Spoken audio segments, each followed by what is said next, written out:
Cette séance de travail à la Cour constitutionnelle qui a réuni les membres de la Cour constitutionnelle et les membres de la mission d'observation électorale de l'Union européenne, davantage de précisions sur les travaux qui s'y sont déroulés avec Olga Conforto-Kenkali. Pour bien comprendre une procédure, avant tout, saisissons son fonctionnement en même temps que nous maîtriserons les modalités. La mission d'observation électorale de l'Union européenne pour l'élection présidentielle du 27 août 2016, dans sa phase de prise de contact, discute ce jour avec la Cour constitutionnelle sur le rôle de celle-ci et ses missions notamment. La haute juridiction, qui intervient en aval dans tout le processus électoral, a rappelé son président, juge entre autres de la constitutionnalité des lois, de la bonne interprétation des textes et normes à valeur constitutionnelle.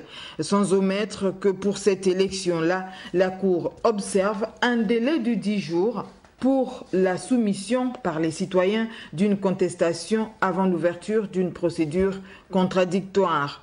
La mission de l'Union européenne qui compte analyser les différentes phases du processus électoral donne ici le bien fondé de cette visite. La Cour est une institution très importante ici parmi d'autres institutions au Gabon, avec un rôle primaire dans les élections, fera la même chose avec d'autres institutions au cours des prochaines semaines. On rencontrera tous les candidats politiques, les partis, les candidats aux élections, les partis politiques, la société civile et tout autre acteur du processus électoral.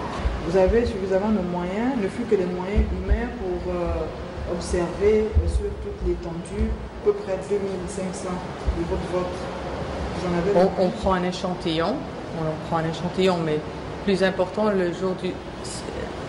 On observe le processus électoral en entier, c'est-à-dire la campagne, la pré-campagne, la campagne, le jour du scrutin lui-même et ensuite le contentieux. Pour ça, on a déjà 11 équipes étendues sur tout le territoire, 22 observateurs à long terme. On sera rejoint par 22 observateurs à court terme, ainsi qu'une mission du Parlement européen. Donc oui, en effet, on a assez de personnes pour fournir un rapport détaillé avec des recommandations pour des améliorations pour le prochain scrutin. Les missions d'observation électorale de l'Union européenne ont pour mandat de présenter une évaluation détaillée, circoncis et impartiale des processus électoraux conformément au cadre juridique national et régional ainsi qu'aux obligations internationales signées par les pays hôtes. L'objectif étant de soutenir les processus démocratiques.